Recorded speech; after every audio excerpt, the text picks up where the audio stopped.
BHU neurology के विभाग की तरफ से उनकी मेज़बानी में होटल ताज में एक बहुत भव्य कार्यक्रम हो रहा है।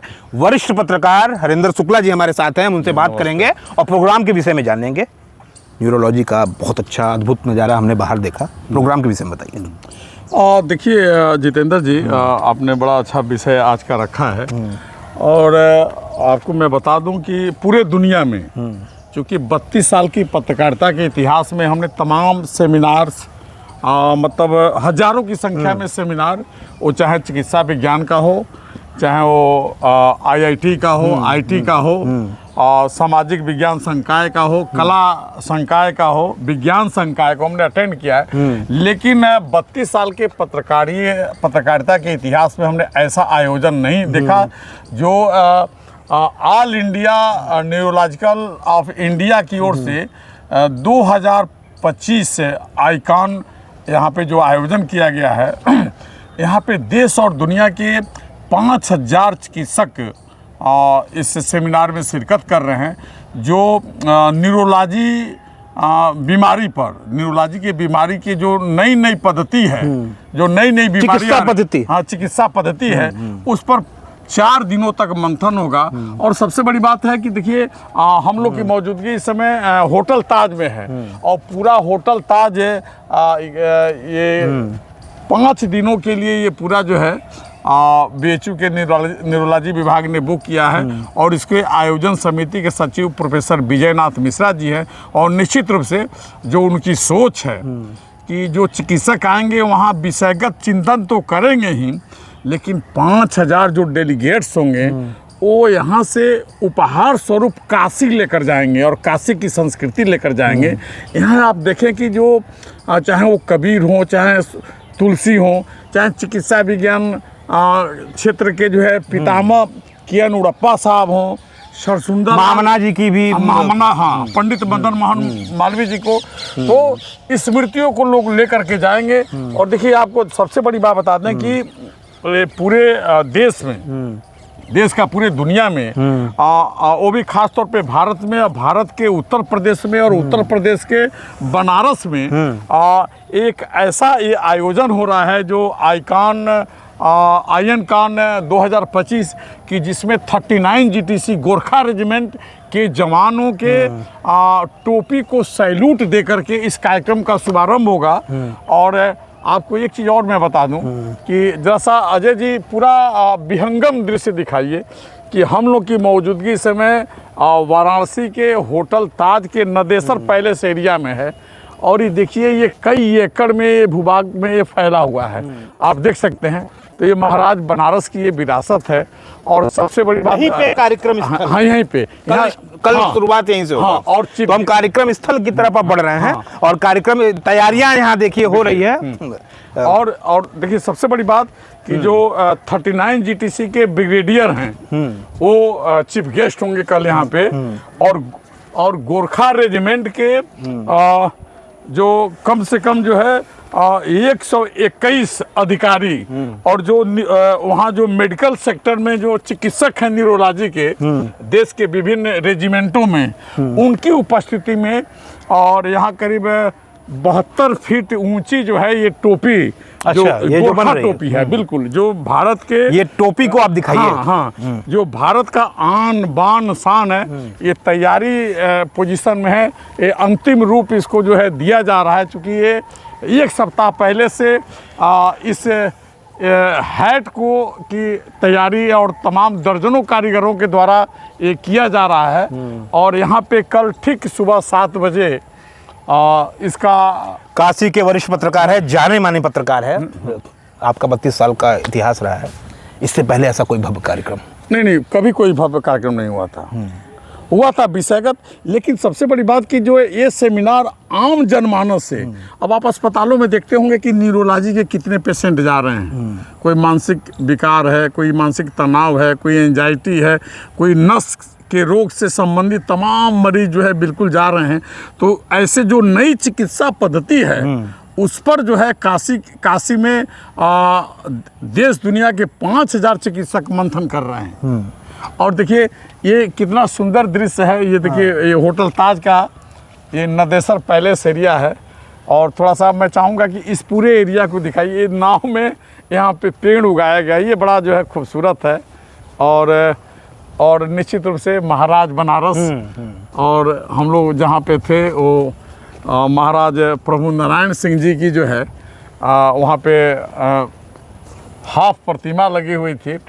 और देखिए कितना ये शानदार जगह है, चूँकि ये भी विश्वंभर मिश्रा जी हों चाहे वीएन मिश्रा जी हों, बढ़ चढ़ के काशी की सांस्कृतिक कार्यक्रम में हिस्सा लेते हैं। अच्छा, और देखिए सबसे बड़ी बात है कि कल यहाँ पे सैल्यूट दिया जाएगा, कार्यक्रम का शुभारंभ होगा, ठीक इसके बाद शंखनाद होगा। एक शंख वादक हैं काशी में, संभवतः नाम मैं मिस कर रहा हूँ, राम नारायण जी ऐसे करके उनका नाम है। तो उनका 3.5 मिनट तक लगातार शंख वादन करने का 3.5 मिनट शंख वादन करने का रिकॉर्ड है। तो कल यहाँ पे शंख की ध्वनि भी न्यूरोलॉजी के चिकित्सकों के बीच जो है गूंजेगी। तो देखिए ये हमारी सनातन और सांस्कृतिक पहचान है हमारी शंख। और उसके बाद एक वाद्य यंत्र है जल तरंग। जल तरंग नाम सुना है आपने, जल तरंग का? तो उसके देश में मात्र इकलौता आर्टिस्ट अभी भी हैं अपने जो काशी में हैं, और पद्मश्री और गोरखपुर विश्वविद्यालय के संगीत एवं मंच कला संकाय के पूर्व विभागाध्यक्ष प्रोफेसर राजेश्वर आचार्य जी जल तरंग का कल वादन करेंगे। और उनके साथ पखावज पर, जो पखावज देववाद कहा जाता है, संकट मोचन मंदिर के महंत प्रोफेसर विश्वंभर नाथ मिश्र जी और IIT BHU के इलेक्ट्रॉनिक विभाग के पूर्व विभागाध्यक्ष भी हैं महंत जी, तो वो संगत करेंगे। उनका भी कल यहाँ पे पखावज वादन होगा। तो ये बताइए कि कहाँ एक विज्ञान का प्राध्यापक और अध्यात्म की तरफ वो भी पखावज, वो भी IIT का। हाँ, वो भी IIT का, तो वो भी इलेक्ट्रॉनिक डिपार्टमेंट का। तो कल पखावज का वादन होगा और देश दुनिया यहाँ से सुनेगी कि प्रोफेसर राजेश्वर आचार्य और प्रोफेसर विश्वंभर नाथ मिश्र जी का जो क्रमशः जल तरंग और पखावज पर जो संगत होगा, तो निश्चित रूप से देखिए संगीत जो है ना, संगीत से भी मानसिक रोगों का इलाज होता है भाई। आपको एक थेरेपी है, म्यूजिक थेरेपी है। हाँ। और देखिए अपना जो देश है ना बहुत रिच है, जान लीजिएगा। हम सांस्कृतिक रूप से जितना रिच हैं, पूरे दुनिया का कोई देश उतना रिच नहीं है। बताइए, दुनिया में कोई ऐसा देश है? काशी तो जाना ही जाता है संस्कृति। नहीं, दुनिया में कोई ऐसा देश नहीं है कि संगीत के मतलब जो जितने पहर होते हैं उतने राग होते हैं। यहाँ भोर के राग हैं, रात के राग हैं, दोपहर के राग हैं, शाम के राग हैं। और चूँकि अभी बताइए कि तानसेन के संगीत से जो है दिए जल जाते थे, तो संगीत से बरसात हो जाती थी, ठीक है। तो और संगीत क्या है? संगीत जो है एक देव आराधना का एक माध्यम भी है कि जो कि कंठ से और हाथ से, अब कल्पना कीजिए कि सपोज जैसे सितार है, तो सितार के कम से कम दर्जनों तारों से वो जो ध्वनि निकलती है, तो हम और आप मंत्रमुग्ध हो जाते हैं। क्यों? हाँ? अब ये कार्यक्रम पूरा बैठ लेते हैं हम लोग। कार्यक्रम पूरा आपने जैसा कि बताया, हमारा एक सवाल ये भी होता है कि एंजाइटी, डिप्रेशन वगैरह की जितने भी रोग अब आज हैं, क्या पहले ऐसे थे? आपको तो बड़े अनुभवी व्यक्ति हैं, पहले ऐसे कितने केसेस आते थे? अब देखिए, अच्छा 20 साल पहले की बात करते हैं। देखिए 20 साल पहले तो सच्चाई है कि अस्पतालों में इतनी भीड़ नहीं होती थी। और देखिए उसके कई कारण हैं। एक तो कारण है जलवायु परिवर्तन, दूसरा समाज में बढ़ता प्रदूषण, चाहे वो वैचारिक क्या मोबाइल हमें बिना, हाँ मोबाइल दे रहा है। हाँ, अब देखिए मोबाइल आपको 24 घंटा एक्टिवेट रख रहा है।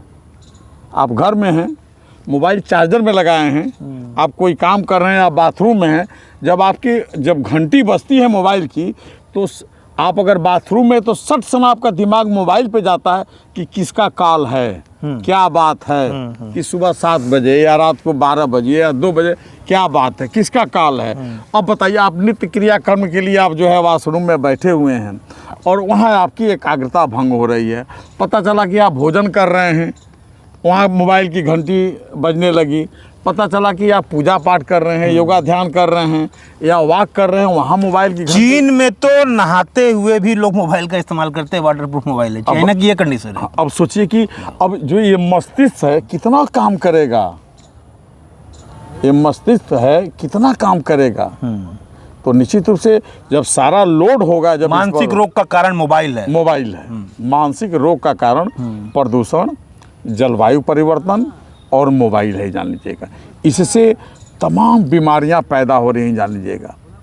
कई ऐसी बीमारियां हैं जिनके जो अलग अलग और मानसिक रोग ही नहीं, हार्ट की बीमारी हो रही है, कैंसर हो रहे हैं, तमाम जो है ब्लड प्रेशर हो रहे हैं, डायबिटिक हो रहे हैं। ये सारे चीज़ों के जड़ में प्रदूषण और मोबाइल है, जान लीजिएगा। इस पे शोध हो रहा है। और सबसे बड़ी बात देखिए, चूँकि हम भी थोड़ा सा अस्वस्थ हो गए थे बीच में, अब बाबा विश्वनाथ का आशीर्वाद और मित्रों की सबलता की वजह से मैं बात कर पा रहा हूँ, ठीक है। बड़ा हाँ, त्वरित आपका रिकवरी बड़ा जल्दी हुआ। रिकवरी हुआ भैया। भाई हार्ट अटैक नाम सुन करके ही अच्छे तो मैं तो बिल्कुल होपलेस हो गया था। अब कारण है कि भाई जीवन है, संघर्ष है, हाँ, आदमी को संघर्ष करना है, कच्ची गृहस्थी है। गाँव में डिप्रेशन, मैं गाँव की बात करूँगा। हाँ हाँ, गांव की बहुत यात्रा आप किए हैं। हाँ। गांव में डिप्रेशन, एंजाइटी की बीमारियां बड़ा कम होती हैं। कारण क्या है? अब देखिए, अब गांव में भी फैल रहा है धीरे धीरे। अच्छा। अब गांव को अब बड़े बड़े शहर लील रहे हैं, गांव को शहर लील रहे हैं। अब जैसे छोटा उदाहरण मैं दूं कि बनारस के 30 किलोमीटर के डायमीटर में आप कोई गांव नहीं पाएंगे। वो गांव केवल अगर हैं भी तो नाम के हैं। उन गांव में प्लाटिंग हो गई और कॉलोनियां बन करके तैयार हैं। तो अब शहरीकरण और हमारी भौतिक बाध्यता जो है, अब जो है गांवों को लील रही है, मतलब मगरमच्छ की तरह लील गई है।